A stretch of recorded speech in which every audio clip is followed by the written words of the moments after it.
bom dia, amados irmãos, graça e paz da parte do nosso Senhor Jesus.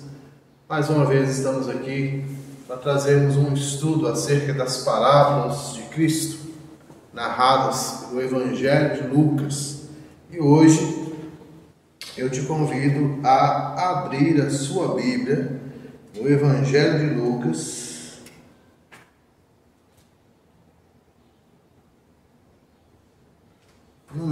capítulo de número 9, versículos 57 a 62. Deixa aberta a sua Bíblia, para que juntos possamos fazer a leitura, mas antes eu te convido a orar ao Senhor, agradecendo a Ele por mais este dia, por mais esse tempo na presença dEle. Então feche os teus olhos, abaixe a sua cabeça, para que possamos orar.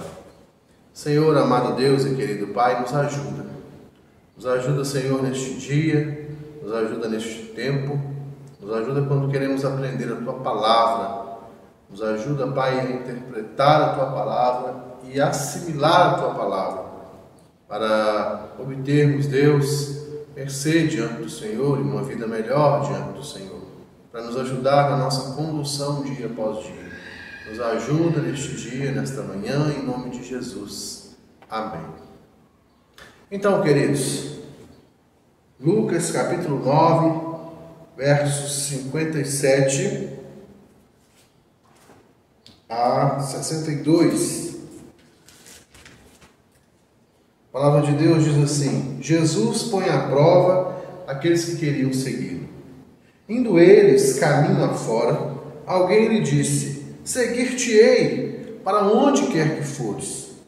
Mas Jesus lhe respondeu: as raposas têm seus covis e as aves dos céus os seus ninhos, mas o Filho do Homem não tem onde reclinar a sua cabeça.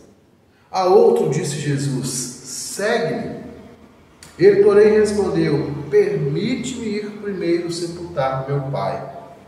Mas Jesus insistiu: deixa os mortos sepultar os seus próprios mortos. Tu, porém, vá e prega o reino de Deus. Outro lhe disse: seguir-te-ei, Senhor, mas deixa-me primeiro despedir dos da minha casa.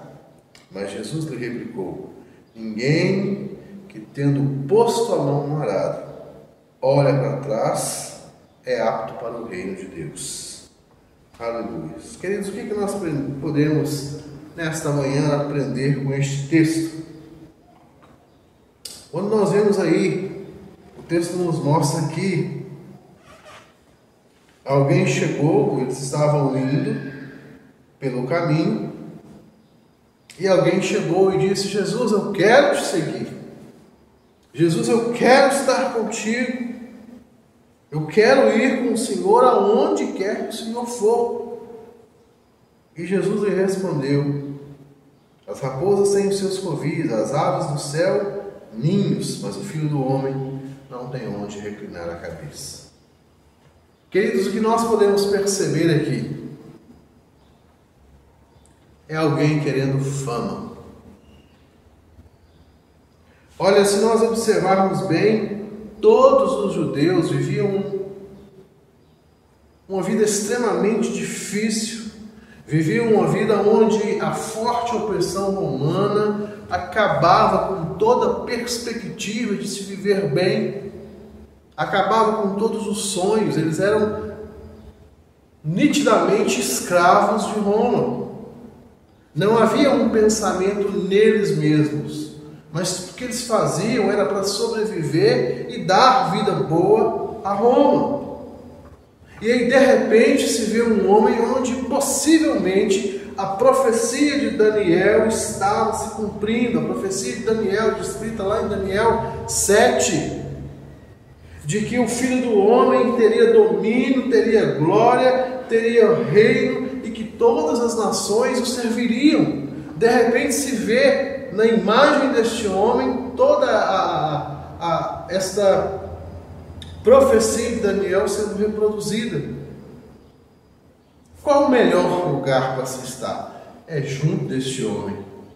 Mas, amados irmãos, a palavra de Deus nos diz que nós devemos adorar em espírito e em verdade, e não por conta das circunstâncias. E o que leva este homem a virar para Jesus e dizer: olha, eu quero te seguir para onde quer que tu fores, é pura e simplesmente a vontade de se estar vivendo com alguém que está ganhando.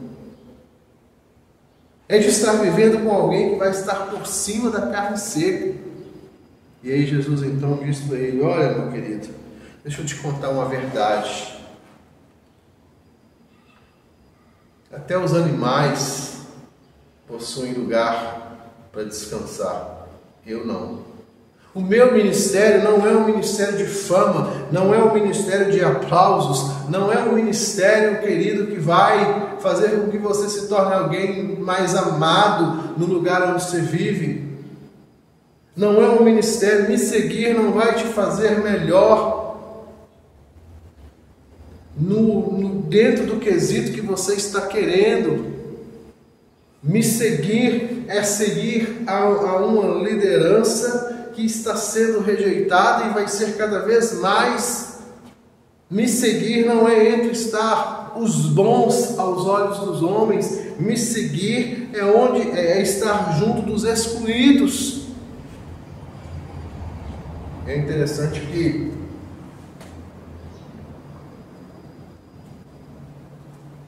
há uma ideia política, né, naquilo que Jesus fala. Tem alguns teólogos estudiosos lá do Oriente Médio que dizem que há sempre algo de político no que Jesus fala, porque eles estão envolvidos em muita coisa política. Então, quando Jesus cita aqui as aves dos céus e as raposas, como se elas tivessem lugar, elas estivessem estabelecidas, e talvez até na fala de Jesus há algo inerente ao fato de, com seu coração, meu querido, melhor é você estar entre eles, porque eles têm lugar, eles estão atrás das mesmas coisas que você está.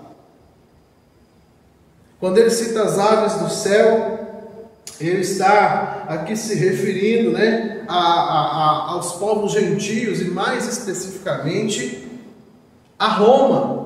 Se você lembrar, se você viu nos filmes e na história, Roma é sempre representada por uma águia.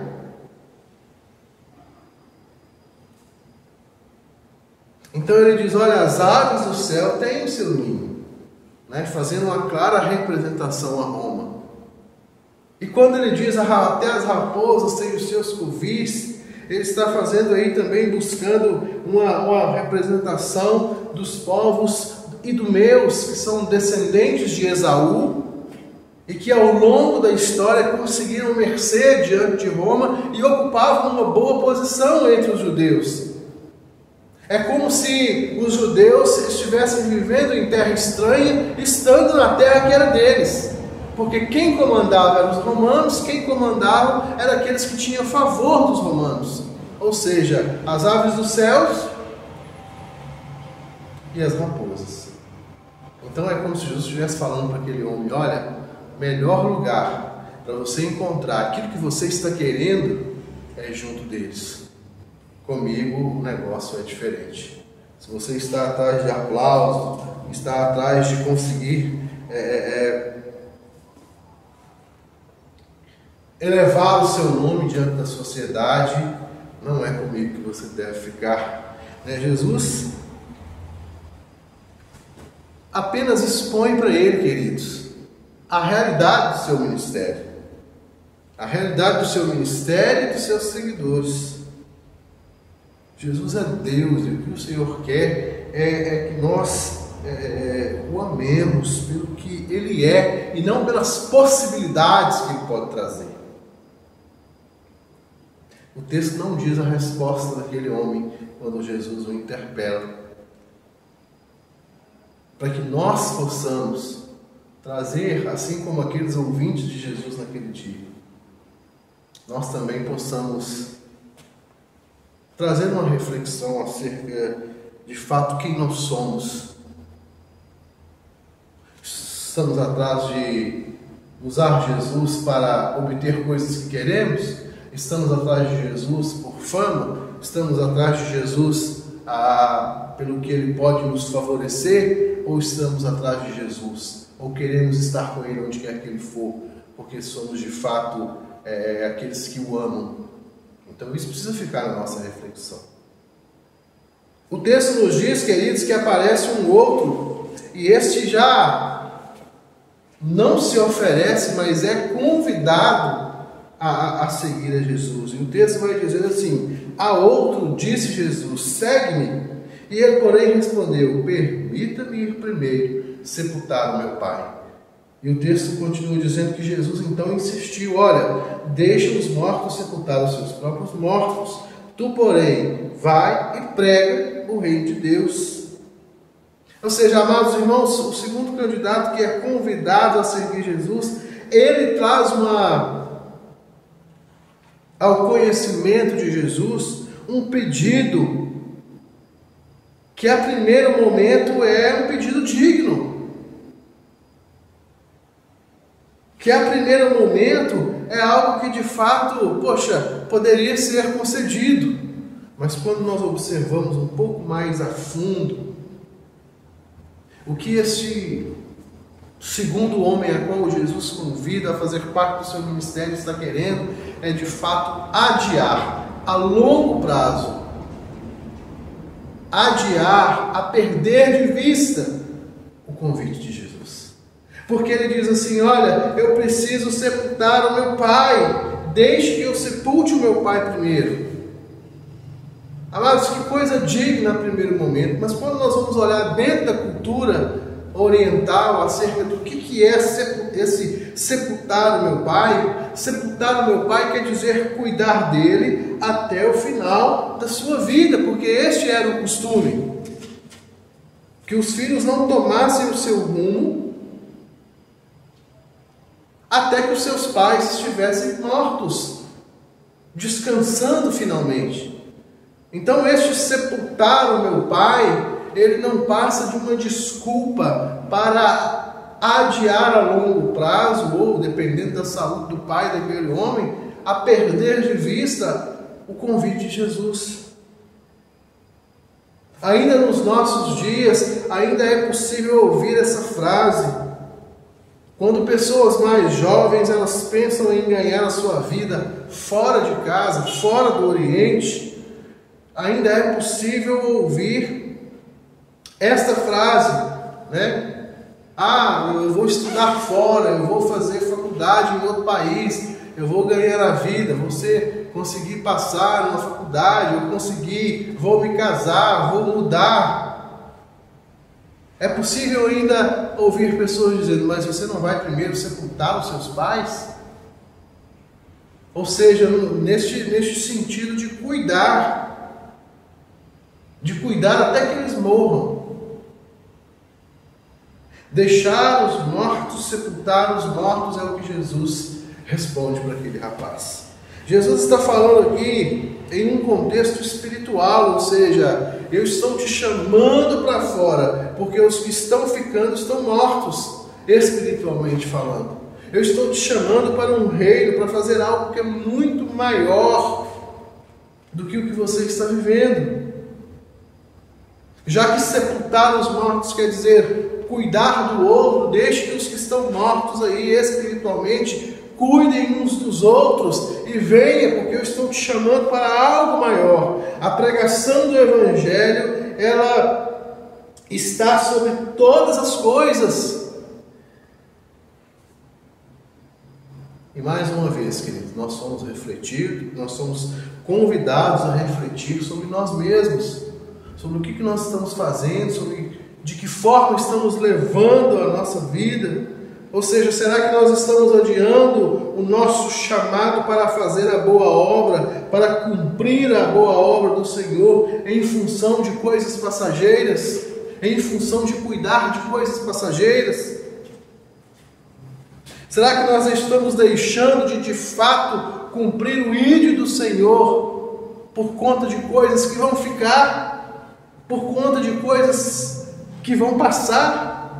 Será que nós estamos agindo com a mesma desculpa de que aquele homem que foi convidado por Jesus para fazer a obra, ele agiu?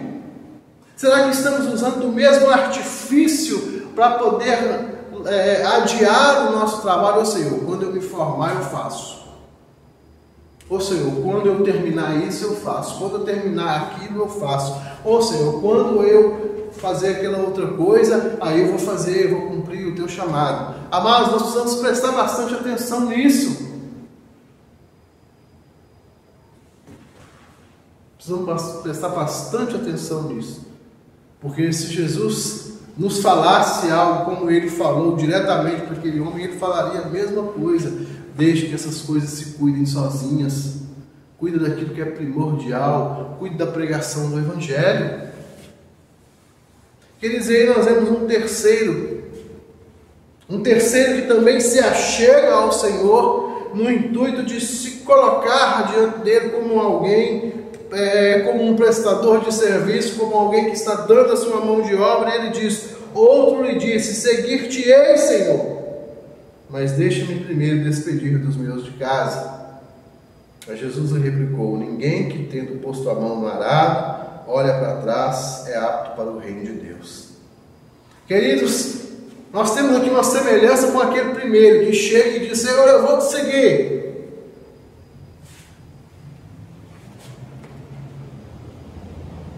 Aqui o primeiro disse: olha, Senhor, eu vou te seguir por onde quer que fores.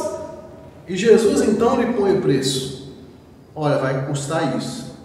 Esse terceiro, o segundo, ele é convidado por Jesus e dá uma desculpa, tentando colocar algo como se fosse mais importante do que o reino de Deus. E este terceiro, ele já se apresenta, e diferentemente do primeiro, não é Jesus que põe o preço no seu trabalho, é ele mesmo que impõe a condição. Ele fala: olha, porém, eu preciso lá despedir dos meus.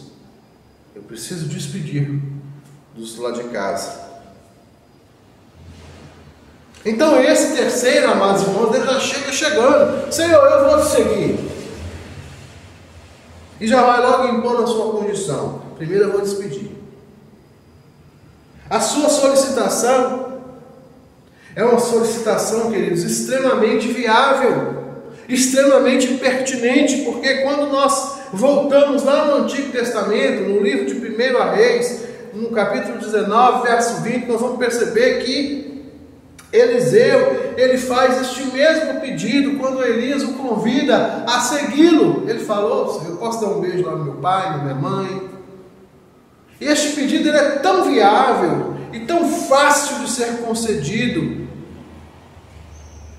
que diz o texto que ele ainda tem tempo de assar ali um boi. Ou seja, ele tem tempo de fazer um churrasco para despedir da sua família. Então o que tem de errado com o pedido daquele outro homem lá diante de Jesus? O que tem de errado é que quando nós olhamos para o verbo grego que ele usa, que é o verbo apotássio, este verbo complica tudo. Porque, queridos irmãos, este verbo ele não quer dizer despedir de, mas ele quer dizer preciso pedir permissão de. Ou seja, aquele jovem ele não está pedindo para ir apenas se despedir dos seus familiares, mas ele está falando com Jesus: ó, Jesus, eu vou contigo, cara, eu estou junto, nós estamos colados nessa missão, mas eu vou lá pedir permissão para o meu pai, eu vou lá pedir permissão para os da minha casa. Aí quando ele fala os da sua casa, ele está falando do seu pai, porque a pessoa do pai, né, do patriarca, era tremenda. Então, ou seja, eu vou pedir permissão. Então, queridos, aqueles que estavam ali ouvindo aquele discurso já sabiam: e esse cara está com lero-lero, porque é claro que o pai dele não vai deixar ele seguir esse rapaz aí, não, gente. É claro que não vai. E dessa forma, a desculpa daquele homem é apresentada. E culturalmente, queridos, a pessoa do pai no Oriente Médio é algo tremendo, é a autoridade suprema. Costumeiramente, até os dias de hoje, nós ainda vemos essa situação de pessoas pedindo, mesmo já estando adultos, já tendo a sua vida feita, pessoas pedindo aos pais permissão para poder fazer uma grande viagem, para poder fazer um grande empreendimento. Ainda vemos isso de uma forma muito tranquila, se submetendo à aprovação do Pai para todas as coisas. Mas o serviço a Cristo, o serviço do cristão, ele exige abnegação. O texto de Lucas, o próprio Lucas vai dizer um pouco mais à frente: aquele que vem a mim e não aborrece o seu pai, a sua mãe, a seus irmãos, a sua mulher, ou seja, a sua família, e a si mesmo, ele não é apto para ser meu discípulo. E este aborrece aqui, queridos, não quer dizer aborrecer de fazer raiva ou de desrespeitar, não, porque isso estaria indo contra o mandamento de amar, o pai e mãe. Mas esse aborrecer quer dizer com relação às vontades, com relação a ser contrário à vontade do pai ou da mãe ou da esposa, ou até a nossa mesmo, no sentido de abnegar essas vontades em prol da vontade de Deus e do reino, porque a vontade de Deus está soberana sobre essas coisas. Então Jesus, em sua resposta àquele homem, ele reivindica a autoridade para si, a autoridade total. E talvez a gente não esteja tão ciente dessa situação, ou da tensão daquela conversa, até porque aqui no Ocidente nós não conseguimos perceber. Mas lá no Oriente, pensa bem, um jovem chegando e querendo tomar a autoridade patriarcal de séculos e séculos de história. Esse negócio é tremendo demais, meus irmãos. Mas é isso que está acontecendo aqui nesse cenário. Jesus, um jovem dos seus 30 anos, está reivindicando para si a autoridade patriarcal de séculos de história. Então é claro que todo mundo que estava ali sabia. Essa conversa de vou pedir permissão, esse negócio é lero-lero, é balela. É claro que o pai desse camarada não vai deixar. Ele está usando isso como um artifício. Ou seja, Senhor, eu vou te seguir, estamos juntos, você é o cara. Mas aqui, vai ficar parecendo que eu quero ir, mas eu vou usar de um artifício aqui para não ir, e fica tudo certo entre a gente. Vocês estão entendendo como é que é? E aí o Senhor Jesus então vai usar, fazendo esta analogia do arado, Aquele que põe a mão no arado e olha para trás não é digno, não tem condição. E todo mundo que estava escutando ali sabe da dificuldade. Apesar de parecer fácil, arar a terra naquele tempo era um trem complicadíssimo demais. Uma mão tinha que estar no arado, guiando o arado, tanto para cima quanto para o lado, para ele ficar certinho. A outra mão conduzindo o boi, vai e vem, cutuca para ele ir, cutuca para não vir. Então era um serviço que necessitava de uma extrema atenção para que não saísse errado. Eles dependiam daquilo para a sobrevivência. Então, se você está aqui conduzindo o arado para cima, para baixo, para um lado e para o outro, e a outra mão conduzindo aqui o boi para que ele não vá com força demais, para que ele diminua na hora certa, e de repente você desvia sua atenção, aqui bagunça tudo. E é isso que Jesus queria. Alguém que pudesse segui-lo com a mente totalmente voltada para Ele, com o coração totalmente voltado para Ele. E será que é isso que nós temos feito, irmão? Quando você para avaliar a sua vida, como é que está o seu arado? Você pôs a mão no arado no dia que você disse aceitar Jesus, tomou sobre si o batismo, fez a sua profissão de fé, se diz crente no Senhor Jesus, mas como é que está o seu arado? Querido, se você está prestando atenção em outras coisas, o seu arado está todo bagunçado, porque ele exige atenção total. Você está compreendendo o que eu estou falando espiritualmente, meu irmão? Você está compreendendo que eu não estou falando para você ficar 24 horas dentro da igreja, que você pode trabalhar, que você pode estudar, que você pode namorar, você pode ter sua vida. Mas o seu coração, a sua mente precisam ter esse entendimento de que a vontade de Deus é soberana e está soberana sobre todas as coisas. sua vida ela precisa ser direcionada para o Senhor. Não adianta você dizer: Senhor, eu vou contigo onde quer que o Senhor for, e querer só ganhar de Jesus. Não adianta o Senhor Jesus te chamar claramente para fazer a sua obra, e você ficar dando desculpa que amanhã você vai, porque você precisa hoje, você precisa terminar alguma coisa, como se essa alguma coisa fosse mais importante do que a eternidade. Não adianta, queridos, você dizer: Senhor, eu vou contigo, estamos juntos, e ficar tentando arrumar artifícios para não fazer, mas querer ficar tudo bem. Nós precisamos pensar e refletir sobre estas coisas. Queridos, apesar deste texto não parecer uma parábola, nós claramente podemos usá-los, porque Jesus está aqui contando algo que nos faz refletir. Jesus aqui está trazendo algo que nos faz pensar. Jesus está aqui fazendo analogias, trazendo coisas do cotidiano, que faz com que aquelas pessoas que o estão escutando percebam essas circunstâncias, pensem. Se você percebe que nenhum dos três dá uma resposta final, porque esta é a ideia. A ideia é que seja um texto atemporal, de reflexão atemporal, que sirva para aqueles homens pensarem e para nós também. Será que nós estamos passando aí na prova de Jesus? O título do texto é: Jesus põe à prova os que querem segui-lo. Pois é, e será que nós estamos sendo aprovados? Não siga Jesus pelo que Ele pode te dar, meu irmão, mas pelo que Ele já te deu. Não inventa histórias para poder adiar aquilo que Jesus está te pedindo para fazer hoje. Não invente histórias para tentar enganar Jesus e falar que você quer demais estar com Ele, quando na realidade seu coração quer estar longe, porque Ele te conhece. Então, nesta manhã, queridos, reflita sobre essas coisas em nome de Jesus. Eu deixo aqui um forte abraço para a amada igreja e para todos aqueles que estão nos assistindo. Eu deixo aqui a paz do Senhor para todos nós. Continue firme na presença do Senhor.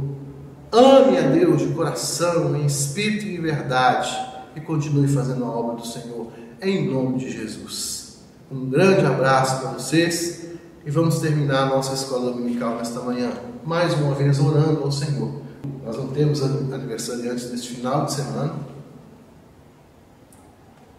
mas ao longo da semana tivemos pessoas que fizeram aniversário, nossa irmã Raquel, e que infelizmente também perdeu o seu avô. Que a gente possa estar pedindo ao Senhor, né, que abençoe e fortaleça cada vez mais, em nome de Jesus. Eu te convido então a orar nesta manhã, terminando assim a nossa escola dominical. Pai amado, Pai querido, nós rendemos graça pela Tua vontade, pelo Teu querer.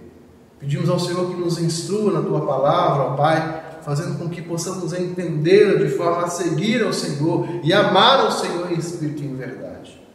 Guarda, Deus, a vida da Raquel, ó Pai, apesar de todas as circunstâncias, nós desejamos a ela como igreja um feliz aniversário e rogamos sobre ela as mais ricas bênçãos do Senhor.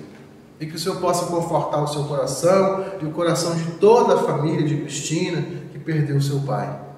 Tem misericórdia deles, ó Pai. Guarda o teu povo para a honra e glória do teu santo nome.